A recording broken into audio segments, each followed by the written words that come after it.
What is up, you guys? This is JP, and today we're going to be talking about the front raise.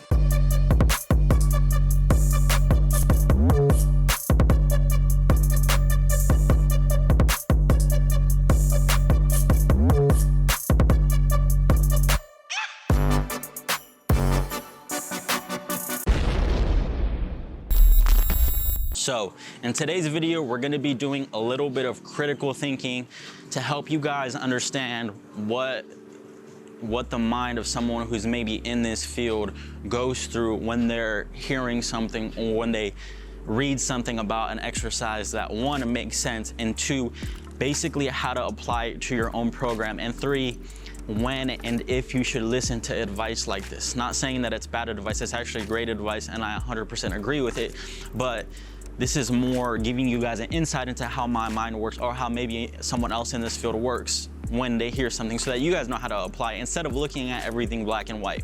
So the advice or the recommendation that I've been saying, and it 100% makes sense, is the front raise being an extremely overrated, or I would even go to the extreme of people saying that it's a useless exercise or that it's just extremely overrated. Brad Schoenfield, I would argue that he's the most leading researcher in exercise science as of right now, put a post on this the other day saying that he's not a big fan of the front raise, and that it's, I think I'm paraphrasing here, but he basically said it's an overrated exercise. And I don't want to quote him. You can go check out his Instagram, Brad Schoenfield. He basically said it was kind of, overrated, and that it should be done a lot less often. I definitely wouldn't think that he would say it doesn't have a place ever, because that rarely is the case. There's almost always a place for something. But he basically said it wasn't a good exercise, and he's not the only person that I've heard say this about this exercise. I've heard a lot of people say this about the front raise and say that it's not one of the best exercises, and let's go over the reasoning for that. A lot of these experts are saying this about the front raise is because of the action that's happening during the exercise. A front raise is essentially just flexion at the shoulder. So that's what the anatomical action will be. It's just flexion at the shoulder. It's you raising your arm up from here to here, obviously with the weight or a cable in your hand. So this action, if you're doing this exercise with the idea of targeting, your upper chest and mainly your front delt, because that's what it's working, is your front delt and upper chest, to see growth there. Again, that's good. That's maybe good theory. You're like, okay, the front raise works the front delt and the chest, and I want to work my front delt and my chest. Why not do this exercise? Does that not make sense? Is it not that simple? And it kind of is. But you have to understand is that volume and muscle growth, they have a dose-response relationship to an extent. So a muscle is going to grow with how much volume you give it, but to an extent. It doesn't keep growing the same amount for every set that you do. So let's just make up a random number 1. Let's just say your muscle grows the number 1 every time you do one set. It doesn't grow 1 for every single set you add. You get diminishing returns for every set that you add. So looking at what a front raise is, it's flexion of the shoulder. So let's take a look at what a regular person's program entails. A regular person's program typically will contain things like an overhead press, that's extremely common, dumbbell overhead press, that's extremely common, dumbbell lateral raises, bench press, close grip bench press, dips is another one, push-ups is another one, close grip push-ups is another one, flat dumbbell press is another one. All of these exercises are taxing the entire chest and the front delts, but they also specifically have a lot of shoulder flexion in these exercises. You've probably heard the term when you're doing a pressing exercise is to tuck your elbows a little bit. You don't want them directly flared out to the sides like you would in a guillotine press, and that is good advice.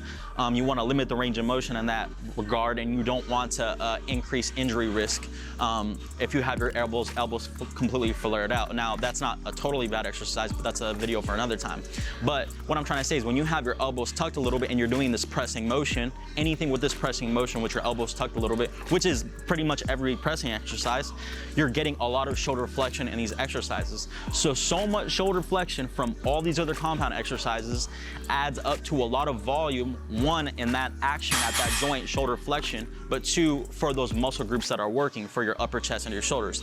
So essentially what these experts are saying is that while the front raise might be an exercise that targets these muscles and it will get you gains, you're already getting those gains in other places, and for that exercise to take up a slot in your program when it's already being hit, one, it's probably taking up a slot for another exercise that could be doing you better for more gains somewhere else. Two, you're potentially seeing very little results because you're already hitting this motion and these muscle groups a ton. Three, you might even be doing yourself a disservice and you might actually be regressing because it's simply just overkill. There is a such thing as doing too much. So doing too much of this movement pattern with this front raise is just, it's overkill. There's essentially almost no point to be adding it to your program. So that's why they recommend, that they have this recommendation. But let's kind of cover the other part real quick is, should you never ever do it? And is that what they're saying?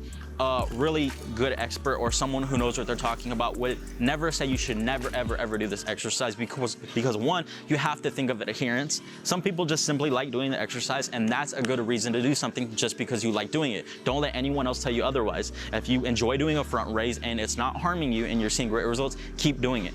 Two, when they're talking about these exercises, they're talking about more on average. They're not talking about in specifics. Maybe you like all these other pressing exercises, but a front raise for you gets you a better pump, or you feel it a little bit better for whatever reason. You like the results that you see with it, then keep doing it. Again, it could be a placebo. Maybe you're not actually measuring results and you're not getting better results, but even if you feel like you are, that's another reason to keep doing it. Three, what if you have pain or issues doing these other pressing exercises? You might have pain doing it. Maybe you have pain in any horizontal pressing exercise, but a front raise you don't. So that might be another reason why you want to include the front raise. So these reasons still have merit for someone including it in their program. So do I think most people should probably be replacing the front raise? Yes. Does everyone need to replace it? No. Are there good reasons to do it? Yes. And are these experts correct? Yes. Two things could be true at one time. So that's kind of like the mindset when you're going into something. Instead of looking at what these experts are saying and saying, oh, I should never do it. No, there are reasons to do it, and anyone who would disagree with the reasons that I mentioned at the end doesn't know what they're talking about. If you guys have any questions, comments about the front raise, leave them down below. I'll see you guys in the next video. Peace. If you guys like this video, subscribe to my channel and check out my other videos. For other fitness related content, go to my website.